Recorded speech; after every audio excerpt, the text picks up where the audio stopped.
Hello and welcome to career plus. So my dear friends, post independence consolidation में आज की video में हम डिस्कस करेंगे इंटीग्रेशन ऑफ सिक्किम। तो दोस्तों, जब भारत आज़ाद हुआ 1947 में, तो सिक्किम एक इंडिपेंडेंट प्रिंसली स्टेट थी और यहाँ पर एक बुद्धिस्ट रूलर रूल कर रहे थे जिनका नाम था चोग्याल। लेकिन मेजॉरिटी पॉपुलेशन जो थी वो हिंदू धर्म से बिलोंग किया करती थी, इसलिए गवर्नमेंट ऑफ इंडिया ने यहाँ पर एक पब्लिक रेफरेंडम कराया ताकि यहाँ पर पब्लिक ओपिनियन को असर्टेन किया जा सके कि यहाँ के लोग क्या चाहते हैं।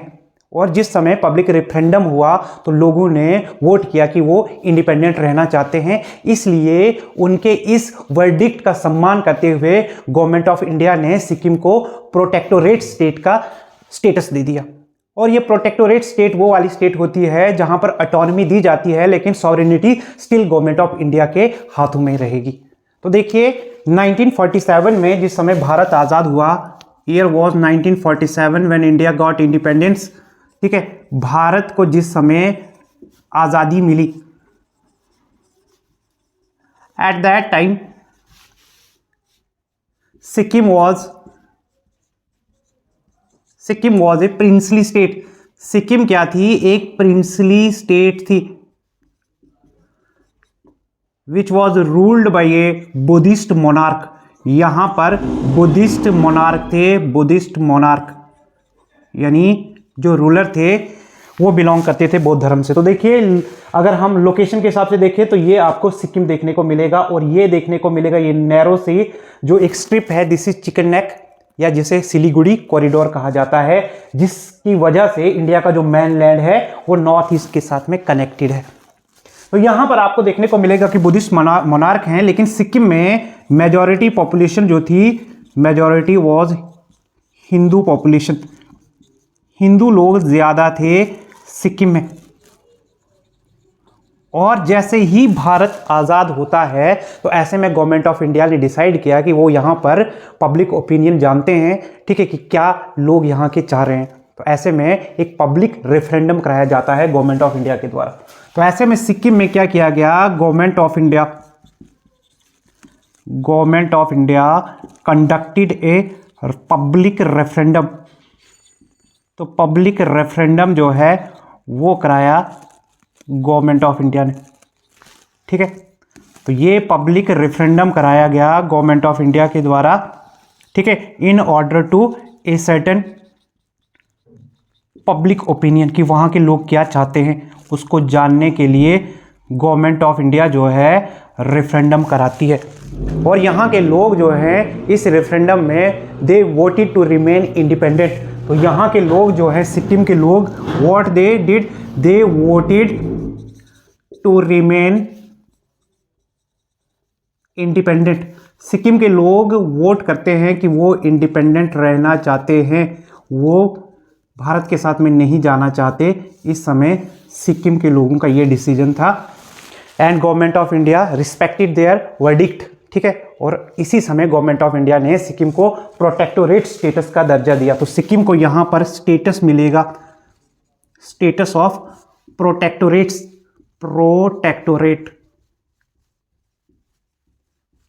स्टेट। अब ये प्रोटेक्टोरेट स्टेट जो है ये कौन सी स्टेट होती है? तो जिस स्टेट के पास में ऑटोनॉमी होगी यानी आंतरिक मामलों में वो इंडिपेंडेंट होंगे, लेकिन सॉवरेनिटी जो होगी यहाँ की संप्रभुता, सॉवरेनिटी वो किसके हाथों में होगी? वो होगी गवर्नमेंट ऑफ इंडिया के हाथों में। तो इंटरनली वो इंडिपेंडेंट होंगे लेकिन सॉवरेनिटी गवर्नमेंट ऑफ इंडिया के हाथ में होगी। तो ये बन गई प्रोटेक्टोरेट स्टेट सिक्किम। अब सिक्किम में कॉम्प्लिकेशन तब स्टार्ट हुए जब भारत के युद्ध हुए चाइना और पाकिस्तान के साथ में। तो भारत का चाइना के साथ में जब 1962 में युद्ध हुआ तो उस युद्ध में चाइनीज फोर्सेस सिक्किम में एंटर करती हैं। तो यहां से चाइनीज फोर्सेस सिक्किम में एंटर करेंगी कि यहां पर आकर के वो अपने आप को इस्टेब्लिश कर सके। और इसके बाद में हमें देखने को मिलेगा कि 1965 में जब इंडो पाक वॉर हुई तो इस वॉर के बाद में पाकिस्तान और चाइना ने डिसाइड किया कि ये जो सिलीगुड़ी कॉरिडोर है जो कि इंडियन मेनलैंड को नॉर्थ ईस्ट के साथ में कनेक्ट किए हुए है, इसको ब्लॉक कर देंगे वो मिल करके। तो इस तरह के प्लान को कहा जाता है कि पाकिस्तान और चाइना मिलकर के एक ग्रैंड प्लान बनाते हैं। पाकिस्तान और चाइना ऐसे में एक ग्रैंड प्लान बनाते हैं, ठीक है।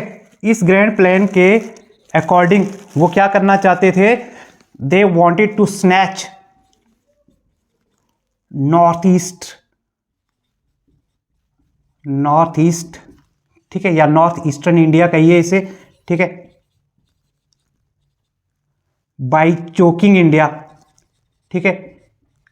इंडिया को चोक करना चाहते थे, कहां से, चिकन नेक, सिलीगुड़ी से। तो यहां से वो चाहते थे कि सिलीगुड़ी, ये जो कॉरिडोर है, ये जो चिकन नेक जिसे कहा जाता है, यही इंडिया की मेनलैंड को कनेक्ट किए हुए हैं नॉर्थ ईस्ट के साथ में। तो यहां से चोक कर देंगे तो एक तरफ आपको देखने को मिलेगा कि पाकिस्तान का एक पार्ट यहां पर ईस्ट पाकिस्तान था। तो ईस्ट पाकिस्तान, एक तरफ पाकिस्तान और दूसरी तरफ चाइना, जो कि एंटर हो चुका था सिक्किम में भी, ठीक है। तो उनकी फोर्सेस यहां पे थी, तो दोनों ने मिलकर के प्लान बनाया कि दोनों मिलकर के ब्लॉक करेंगे दोनों डायरेक्शन से, तो नॉर्थ ईस्ट को लिबरेट कर देंगे, इंडिया से अलग कर देंगे। ये दोनों का प्लान था। लेकिन दोनों का ये प्लान बना कब, हमें देखने को मिलेगा कि 1962 में इंडो चाइना वॉर हुई, ठीक है। और इस वॉर में हमें देखने को मिलेगा कि चाइना के फोर्सेस जो होती हैं वो एंटर करती हैं सिक्किम में। These forces entered Sikkim to establish their control here. इसके बाद में 1965 में होता है इंडो पाक वॉर, इंडिया का पाकिस्तान के साथ में युद्ध देखने को मिलेगा। इंडो पाक वॉर के बाद में क्या होगा, ये चाइना और पाकिस्तान दोनों डिसाइड करते हैं कि हम मिलकर के एक प्लान बनाते हैं जिसे ग्रैंड प्लान कहा जाएगा, और इस ग्रैंड प्लान के तहत दोनों मिलकर के यहां से सिलीगुड़ी से क्या करेंगे, चोक कर देंगे इंडिया को और नॉर्थ ईस्ट को छीन लेंगे इंडिया से। तो ऐसे में इस समय इंडिया के न्यूली इलेक्टेड प्राइम मिनिस्टर जो थे वो थी श्रीमती इंदिरा गांधी। तो वो एंटिसिपेट करती हैं इस थ्रेट को, पूर्वानुमान लगाती हैं, ठीक है। और वो यहाँ पर क्या करेंगी, वो दोनों ही ईस्ट पाकिस्तान और चाइना के बीच में क्या प्लान बन रहा है उसको असर्टेन करने के लिए, उसकी वाइटल इंफॉर्मेशन को कलेक्ट करने के लिए रॉ का गठन करती हैं 1968 में। तो ऐसे में हमें देखने को क्या मिलेगा कि 1968 was the year when Indira Gandhi facilitated the arrangement of रॉ। तो यहां पर इंदिरा गांधी इंडिया में इस समय prime minister was Indira Gandhi. Indira Gandhi इस समय प्राइम मिनिस्टर हैं। She was newly elected prime minister at that time. What she did, she tried to collect vital information, important information collect करना चाहती थी, ठीक है, किससे संबंधित, अबाउट चाइना एंड पाकिस्तान। तो चाइना और पाकिस्तान से रिलेटेड वो वाइटल इंपॉर्टेंट इंफॉर्मेशन चाहती थी। इसलिए what she did, she facilitated the arrangement of raw in 1968। She facilitated the arrangement of raw. Raw means research and analysis wing, ठीक है। इन 1968 तो 1968 में इंदिरा गांधी ने क्या किया, रॉ को इस्टेब्लिश किया as spy agency of India, ठीक है, जो क्या करेगी, चाइना और पाकिस्तान से रिलेटेड जो भी इंपॉर्टेंट इंफॉर्मेशन है वो गवर्नमेंट को देगी। तो रॉ का गठन हो गया और रॉ को इस्टेब्लिश किया गया with the help of A technical expert. तो यहां पर एक टेक्निकल एक्सपर्ट देखने को मिलेंगे जिनका नाम है रामेश्वर नाथ राव। तो इनकी सपोर्ट से इंदिरा गांधी ने यहां पर रॉ को इस्टेब्लिश किया। That technical expert was Rameshwar Nath Rao. अब रॉ को जब इस्टेब्लिश किया गया तो ये रॉ वो एजेंसी है जिसको टेक्निकल इनपुट मिलेगा इजराइल की स्पाई एजेंसी से भी।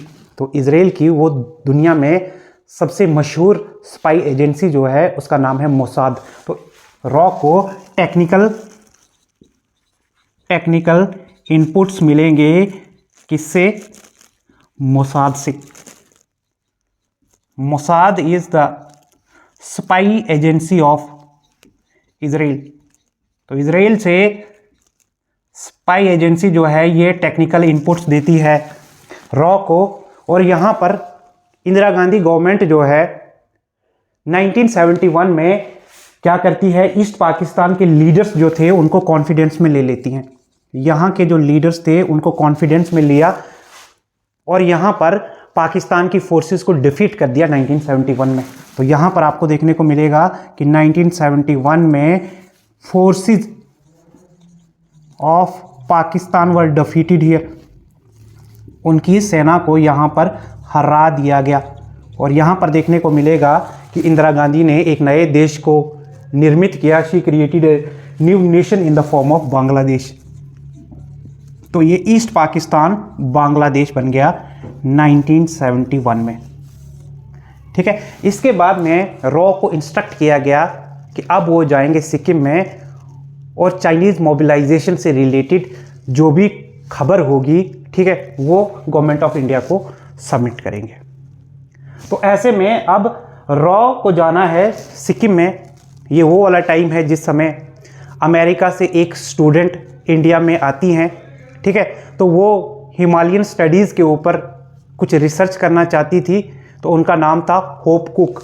तो यहाँ पर देखने को मिलेगा कि होप कुक नाम की एक अमेरिकन स्टूडेंट थी।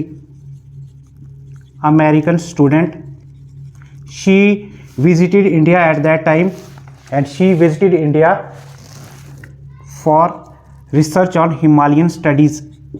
तो हिमालयन स्टडीज़ पे वो रिसर्च करना चाहती थी और ऐसे में she requested the Buddhist monarch of Sikkim to assist her. तो जब वो रिक्वेस्ट करती हैं बुद्धिस्ट मोनार्क से कि वो इनको असिस्ट करे, तो बुद्धिस्ट मोनार्क जो यहाँ के होते हैं ही fell in love with her. तो उनको इनके साथ में प्यार हो जाता है। इस सर्कमस्टांस को मैनिपुलेट करती है रॉ। रॉ ने एक मैसेज स्प्रेड किया जिसमें रॉ ने कहा कि ये जो होप कुक हैं ये अमेरिकन स्पाई हैं। तो इस समय जो वर्ल्ड था, दुनिया जो थी वो बाईपोलर थी। एक तरफ आपको कैपिटलिस्ट ब्लॉक देखने को मिलेगा लेड बाय यूएसए और दूसरी तरफ communist bloc led by USSR, और चाइना भी कम्युनिस्ट ब्लॉक में ही था। तो ऐसे में चाइनीज़ फोर्सेस जो यहाँ पर थी दे फेल्ट इनसिक्योर्ड और उन्होंने सिक्किम के ऊपर प्रेशर बनाना स्टार्ट कर दिया, जिसकी वजह से होप कुक को वापस अमेरिका जाना पड़ा।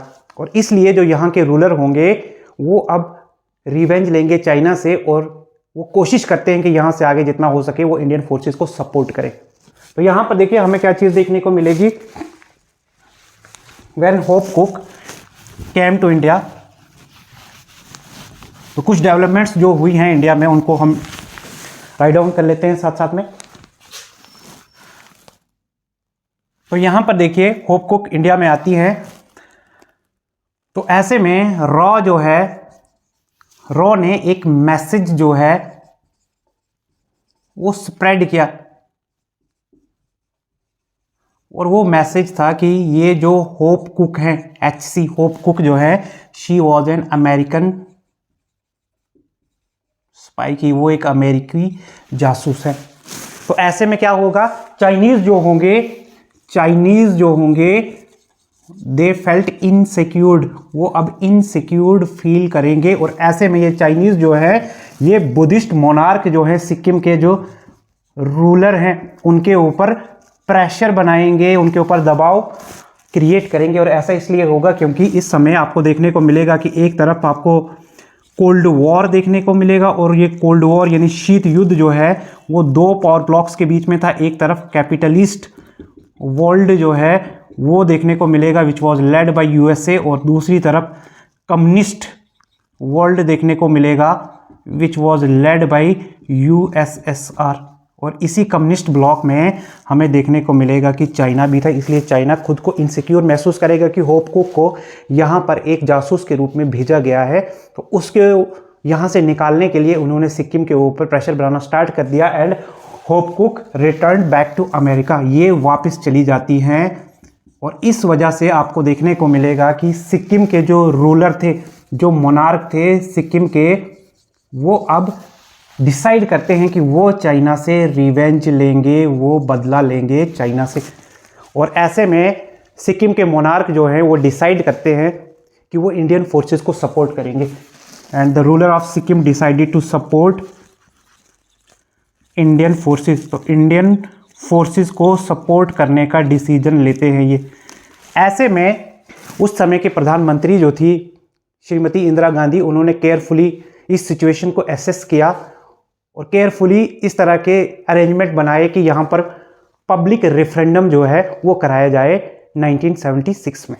तो यहाँ पर आपको देखने को मिलेगा कि एक पब्लिक रेफरेंडम जो है फिर से कराया गया। पब्लिक रेफरेंडम मतलब जनमत संग्रह जो है वो कराया गया, ठीक है, by government of India led by Indira Gandhi. तो इंदिरा गांधी सरकार ने यहाँ पर फिर से केयरफुली पब्लिक रेफरेंडम जो है वो अरेंज कराया और इस समय सिक्किम के जो लोग थे उन्होंने इंडिया के साथ में इंटीग्रेट होने के लिए वोट किया। This time people of Sikkim, Sikkim के जो लोग थे, what they did, they voted in favour of integration with India. तो अब वो डिसाइड करते हैं, वहाँ के लोग बहुत ज़्यादा अमाउंट में वो वोट करते हैं कि इंडिया के साथ में उन्हें इंटीग्रेट करना है।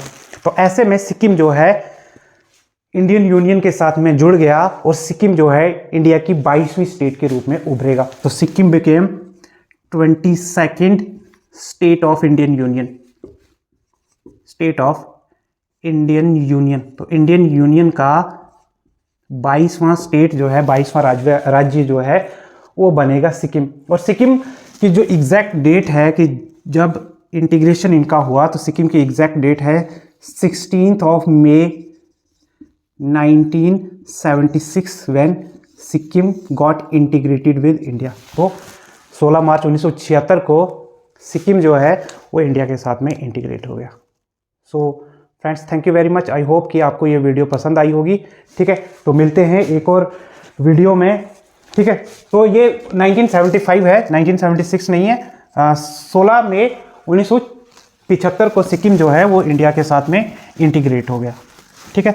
तो आज की वीडियो में इतना ही। मिलते हैं एक और फ्रेश वीडियो में, एक और इंटरेस्टिंग वीडियो में, ठीक है। आई होप कि आपको हमारी वीडियोस पसंद आ रही है। तो 16 मई 1975 में सिक्किम इंडिया के साथ में इंटीग्रेट हो गया। Thank you very much.